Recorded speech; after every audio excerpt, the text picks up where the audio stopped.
O incêndio na Boate Kiss foi uma das maiores tragédias brasileiras, matando 242 pessoas e ferindo outras 636. A tragédia ocorreu na madrugada do dia 27 de janeiro de 2013. No episódio de hoje, vou falar sobre o incêndio da Boate Kiss.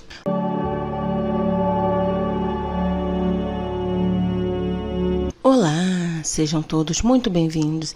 Este é o Conversando com a Jay. A Boate Kiss foi inaugurada no dia 31 de julho de 2009. Era um grande sucesso empresarial, com filas que dobravam a esquina na Rua dos Andradas. Os proprietários diziam que precisavam organizar a entrada devido ao excesso de clientes, que chegavam a 1.400 pagantes por noite, embora a capacidade do local não passasse de 690. Segundo a polícia, havia entre 1.000 a 1.500 pessoas na noite do incêndio. Elisandro Calegaro Spor, o Kiko, era o sócio principal, piloto de motocross, vocalista de uma banda de música, modelo e ator. Ele era presença frequente nas colunas sociais de Santa Maria. Entretanto, ele não era o dono oficial da boate, cuja razão social era Santo Entretenimento, pois ela estava no nome de sua irmã, Ângela Aurélia, e de sua mãe, Marlene Terezinha. O verdadeiro sócio oficial era Mauro Lodeiro Hoffman, um empresário dono de bares, restaurantes e casas de shows, incluindo outra boate na cidade, muito maior que a Kiss. Mauro comprou metade da Kiss em 2012 para salvar a empresa da falência. Embora recebesse muitos clientes e fosse uma das 3 boates mais importantes da cidade, a casa noturna não rendia muito, porque não era frequentada por clientes mais velhos, que possuem mais recursos financeiros. Santa Maria é uma cidade universitária. Com isso, a maioria dos clientes da Boate Kiss eram universitários que não tinham muito dinheiro para gastar. Ou seja, como não tinha muita clientela mais velha, essa boate realmente não dava muito lucro. A Boate Kiss já havia sofrido uma ação judicial em 2012 por tentar impedir a saída de uma pessoa que não havia pagado a conta.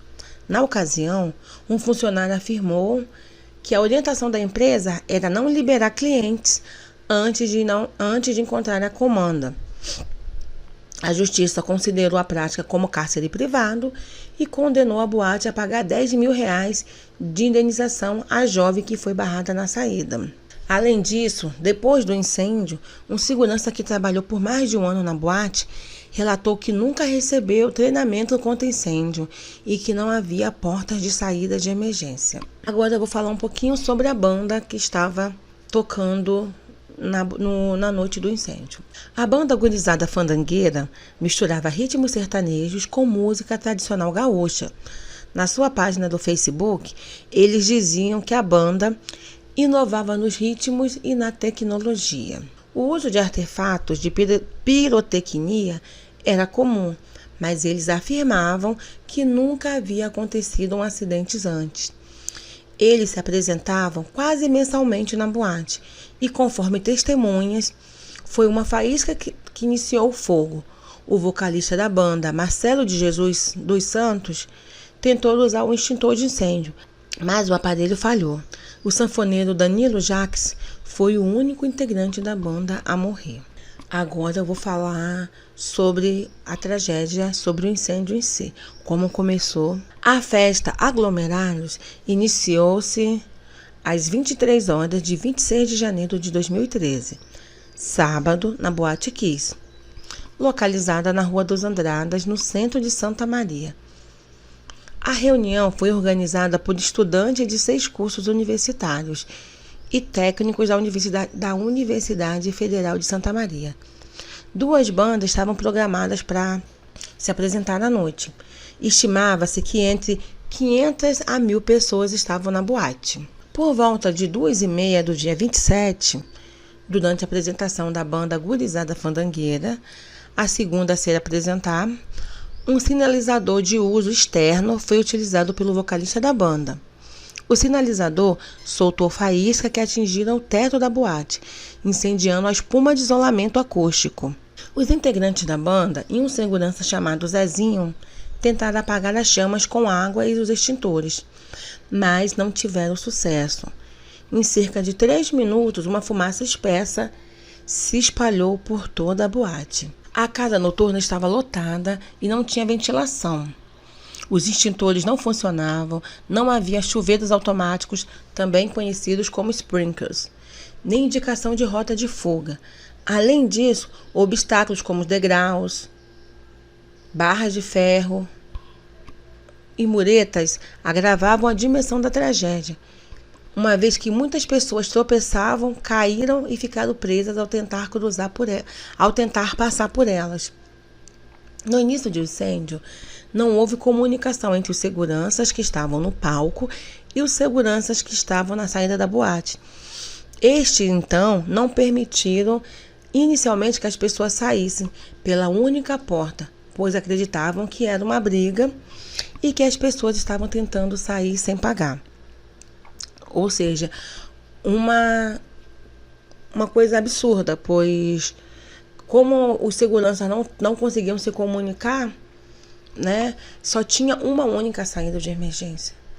Minto, não era nem a saída de emergência, só tinha uma única saída. Onde você entrava, você saía. Era uma única porta em uma boate. Uma boate que comportava 690 pessoas, mas estavam naquela noite, segundo a polícia militar, tinha em cerca de 1.000 a 1.500 pessoas. Ou seja, estava super lotado. Super lotado. Tinha o dobro da capacidade.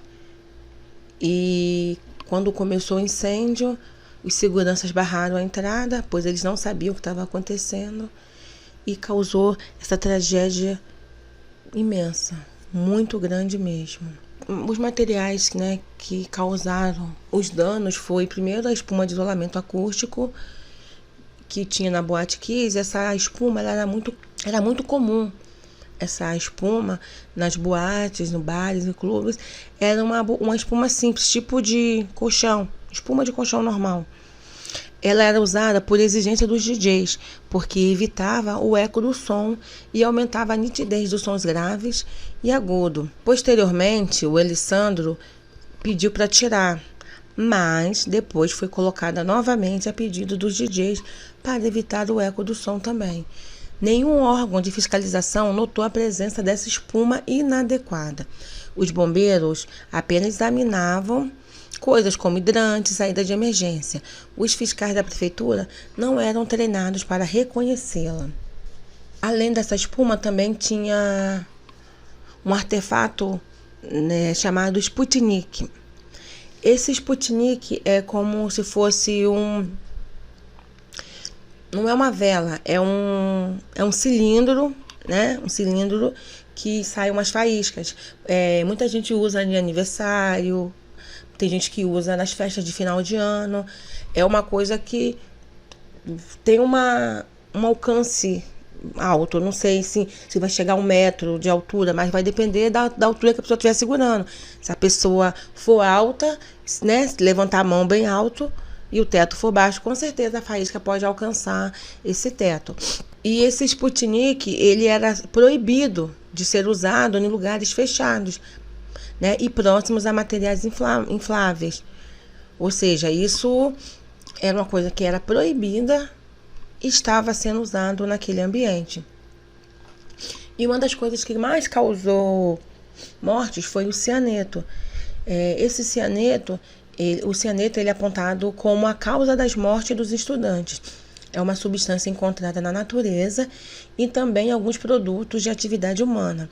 Dentre seus usos caseiros e industriais estão fumigação de navios e edifícios.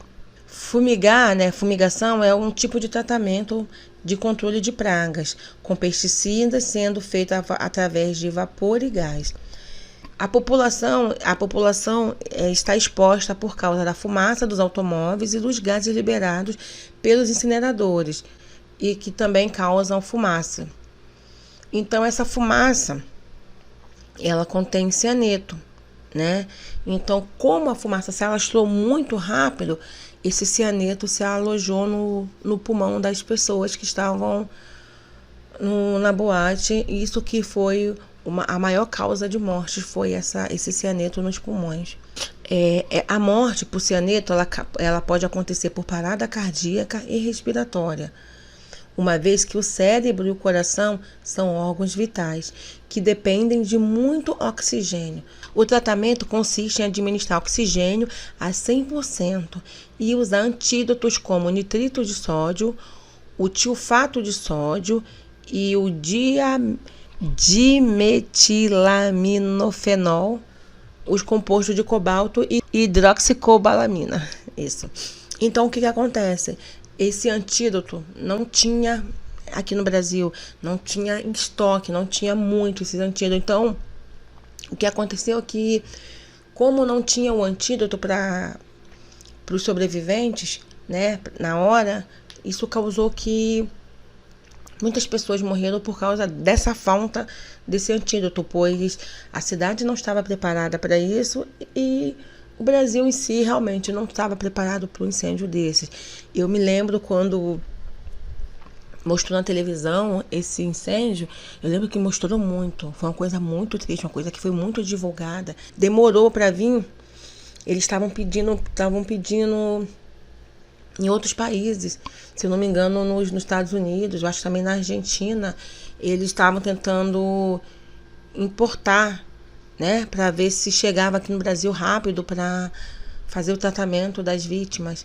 E além dessa parte também, as pessoas queimadas, em Santa Maria não tinha um banco de pele. Eu lembro que aqui no Rio mandaram o estoque praticamente inteiro, que não é muito, pois a pele não é um órgão muito doado.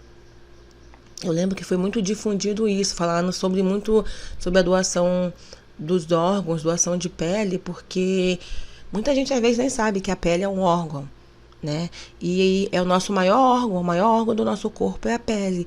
E é uma coisa que não tem doação. As pessoas doam coração, doam rins, doam as córneas, né? Doam fígados, mas a pele é uma coisa que não é muito difundida, não é muito falada.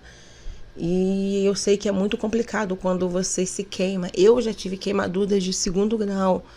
Graças a Deus não foi nada muito sério.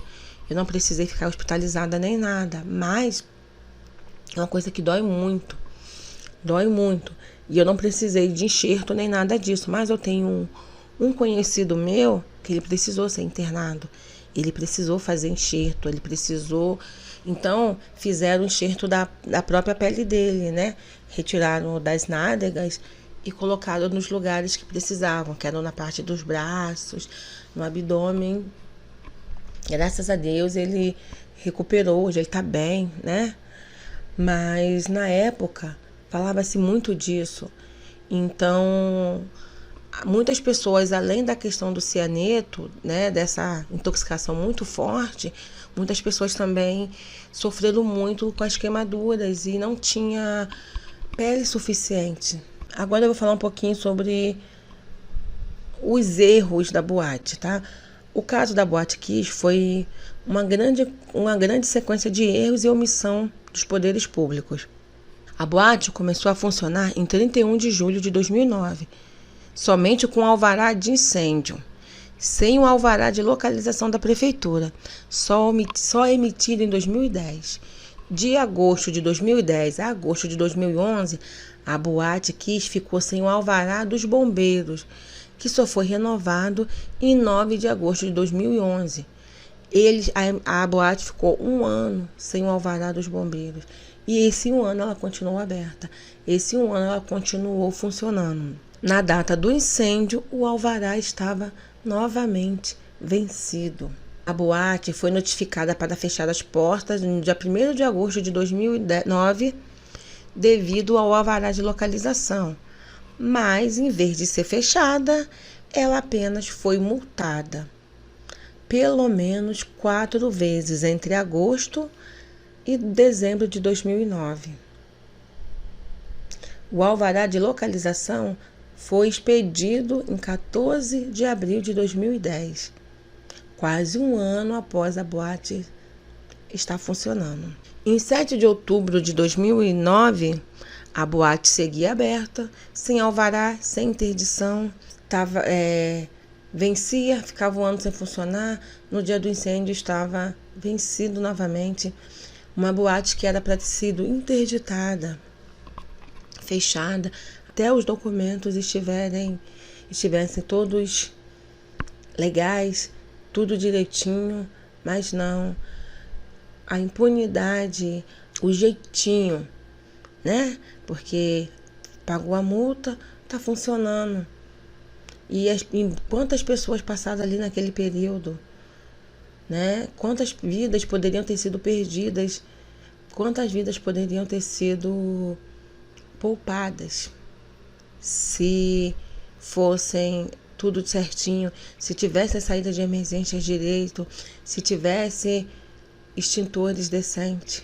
Claro que foi um acidente, né? Um erro humano, pois soltar aquele Sputnik dentro de um lugar fechado que era ilegal, foi realmente um erro humano, um acidente, mas poderia ter sido evitado.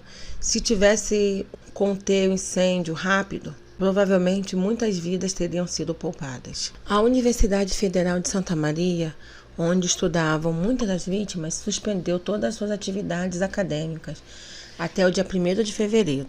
Em 31 de janeiro, havia 143 pessoas internadas por pneumonite química em Santa Maria, das quais 75 estavam em condições críticas.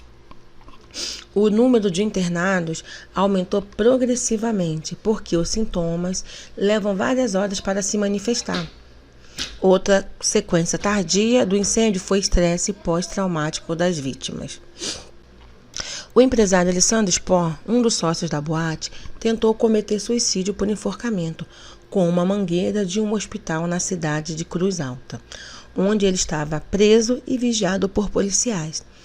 Ele havia procurado atendimento médico devido a sintomas de pneumonite e foi algemado à cama para evitar novas tentativas contra a vida.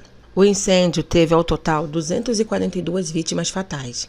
Destas, 235 morreram no dia do incêndio, a maioria asfixiada pela fumaça que tomou conta do ambiente interno, e 7 nos meses seguintes, após atendimento hospitalar. Diversas vítimas fatais, dentre elas 8 militares, participaram do resgate de vítimas inconscientes da boate. Bombeiros relatavam que, enquanto retiravam os corpos, ouviam os celulares das vítimas tocarem ininterruptamente, significando que seus parentes e amigos estavam tentando se comunicar. Um dos maiores problemas pós-tragédia foi pouco discutido: a falta do antídoto específico para o cianeto, quantificado no organismo dos sobreviventes, assim como a falta do antídoto específico, hidrocobalamina, no país, e o despreparo clínico para o tratamento dos intoxicados em uma tragédia de tais dimensões contribuiu com certeza para o prognóstico dos sobreviventes. Os pacientes receberam de forma equivocada rubra nova, que é uma forma de vitamina B12, cobalamina, que contém ciano. Assim, um duplo erro se estabeleceu nos cuidados dos intoxicados. O país recebeu hidrocobalamina enviada pelos Estados Unidos quase uma semana após a tragédia, como resultado de uma intervenção direta do Palácio do Planalto, em contato com a cientista de toxicologia, a doutora Solange Cristina. Ela conseguiu comprovar que havia concentração elevada de cianeto no sangue dos pacientes internados. Foi aquilo que eu falei antes. Não tinha um antídoto e as pessoas que tinham sobrevivido, que estavam internadas, elas estavam passando muito por esse problema, por causa que é um tratamento que tinha que ser rápido, né? E ainda teve esse erro da rubra nova, que é que ainda piorou mais o sistema imunológico das vítimas. Devido à grande quantidade de vítimas, os bombeiros tiveram que recorrer a caminhões frigoríficos para transportar os corpos até o Centro Desportivo Miguel Servi Vieiro, onde os profissionais de diversas áreas se reuniram como voluntário para prestar assistência às autoridades e aos parentes da vítima. O ginásio serviu inicialmente para famílias realizarem o reconhecimento dos corpos, pois o Instituto Médico Legal da cidade só tinha capacidade para 10 corpos. 10 meses após o acidente, a situação das vítimas sobreviventes era incerta. Mais de uma centena estava em condições clínicas complexas. Aquelas que tinham emprego formal no dia do acidente viviam de auxílios-doença, mas os demais não conseguiam retornar ao mercado de trabalho, não só por causa das sequelas respiratórias, como também por causa do preconceito dos empregadores. De fato, uma vítima foi demitida com o pretexto de que nunca mais voltaria a ter uma vida normal e que os problemas ainda poderiam se agravar. Que absurdo. A pessoa passa por uma tragédia dessa, graças a Deus sobrevive, e ainda vem o patrão falar uma coisa dessa? Ela foi demitida porque a vida dela nunca mais voltaria ao normal e que poderiam ter problemas que poderiam se agravar. Gente, que absurdo. Isso é realmente um absurdo, um absurdo, um absurdo. A Associação de Vítimas e Familiares da Tragédia lutavam por uma lei que garantisse pensão ou acesso ao emprego. Algumas pessoas provavelmente iriam precisar de aposentadoria por invalidez. Além disso, as promessas do governo sobre atendimento integral e continuado não eram cumpridas. A Coordenadoria Regional de Saúde de Santa Maria informava não poder doar medicamentos fora da lista da Secretaria Estadual de Saúde. Isso obrigava os pacientes a gastarem centenas de reais ou acionarem a justiça para obter os medicamentos de alto custo. O hospital universitário havia se comprometido a atender todas as vítimas, mas, segundo uma delas, o discurso que se ouvia era: vocês vão ser tratados, mas não são mais prioridades do hospital. Em janeiro de 2014, 42 vítimas ainda tinham graves problemas respiratórios por causa da fuligem inalada, que era equivalente a um século inteiro de consumo de cigarro, segundo a médica Ana Serve Prado. Gente, além de sentirem cansaço e falta de ar, após poucos passos, os pacientes tinham perdido a potência na voz e sentiam gosto de borracha queimada na boca. Outros sintomas comuns eram tosse crônica e cheiro de fumaças persistente. Eles utilizavam medicamentos que faziam expelir um catarro negro. Entretanto, a convivência no hospital os levavam a formar amizades e contribuíam na sua recuperação psicológica. O tratamento deveria continuar até 2017. Em 20 de julho de 2013, os pais de sobreviventes fizeram uma caminhada de protesto contra o cenário de impunidade que estava acontecendo na cidade. Eles, pela primeira vez em 6 meses, reuniram-se, caminhada até a frente da boate e criaram um tumulto no local, enquanto gritavam por justiça e chamavam as autoridades de hipócritas. A brigada militar controlou a situação com esforço de diálogo. Graças a Deus não teve violência, né? Mas realmente, depois de 6 meses, você tá com sequelas de queimadura no corpo, você tá com problema respiratório, você precisa de medicamentos que lhe foram prometidos e você não tem isso, é revoltante. E você só escuta, não, que tá sendo, você tem que apelar à justiça para conseguir, você não quer direito seu. É revoltante. Agora eu vou falar sobre o julgamento. O júri do caso Kiss teve início no dia 1º de dezembro de 2021. Inicialmente, seriam ouvidos 34 pessoas, mas cada parte abriu mão de oitivas para otimizar o tempo do trabalho. Os interrogatórios dos réus começaram na noite do dia 8 de dezembro. Foram, no total, 28 depoentes, dos quais eram 12 vítimas, 13 testemunhas e 3 informantes. Os réus são Elisandro Calegaro Spohr e Lauro Londeiro Hoffmann, que eram sócios na casa noturna, Marcelo de Jesus dos Santos, que era vocalista da banda Gurizada Fandangueira, e Luciano Bonilha Leão, o auxiliar do grupo musical. O primeiro a ser ouvido foi o Elisandro Spohr, o Kiko. Abre aspas. Perdi amigos, funcionários. Por que eu ia fazer isso? Querem me prender? Me prendam. Eu não aguento mais. Fecha aspas, afirmou o sócio da Boate Kiss. Ele garantiu que foi levado a crer que agiu de acordo com a legalidade e negou que tivesse autorizado o uso de artefatos pirotécnicos pela banda Gurizada Fandangueira. Luciano Bonilha Leão esclareceu aos jurados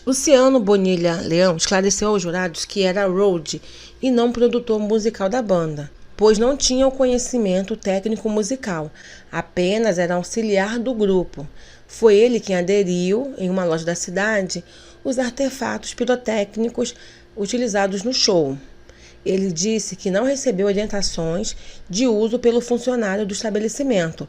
Também foi Luciano que acionou o fogo de artifício e colocou na mão do vocalista Marcelo. Mauro Londeiro Hoffmann, sócio da boate, se defendeu das acusações, dizendo que era apenas investidor da casa noturna e não acompanhava as decisões tomadas por Elisandro, que era o sócio administrador. Afirmou que sua condição para ingressar na sociedade era que a documentação estivesse em dia e que fosse concluída a reforma que Kiko fazia no espaço para corrigir o vazamento acústico, que incomodava os vizinhos. Todos os réus foram condenados. O Elisandro Calegaro Spohr, ele foi condenado a 22 anos e 6 meses. Mauro Londeiro Hoffmann foi condenado a 19 anos e 6 meses.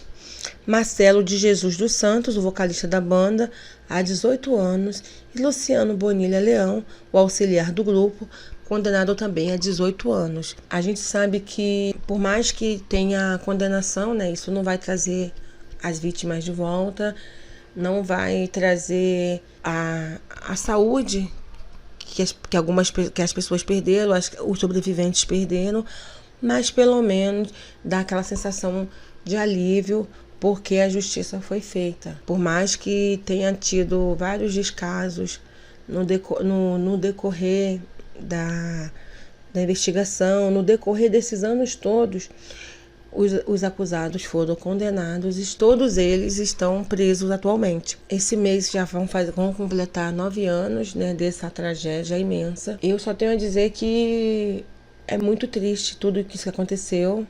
Foi uma coisa muito triste, uma coisa que eu me recordo muito da época do incêndio, dava muito na televisão. Então, assim, foi uma coisa muito triste, foi um caso muito, muito perturbador pela questão, desse incêndio tão rápido, da tragédia tão grande, e que a gente espera que, por mais triste que tenha sido, que as pessoas aprendam com os erros, que esses erros não sejam novamente cometidos, que os estabelecimentos façam o que é determinado pela lei, que eles sigam as leis, que eles cumpram todas as exigências que são impostas, pois isso salva vidas.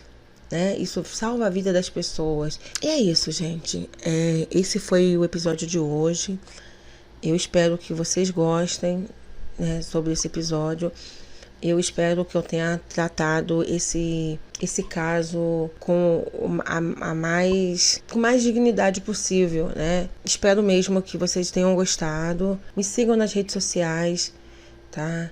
No Twitter, no Instagram. Eu vou deixar o link para vocês embaixo do vídeo do YouTube, na descrição do YouTube eu vou deixar o link do Instagram. Se vocês quiserem falar comigo, pode deixar os comentários embaixo do vídeo do YouTube.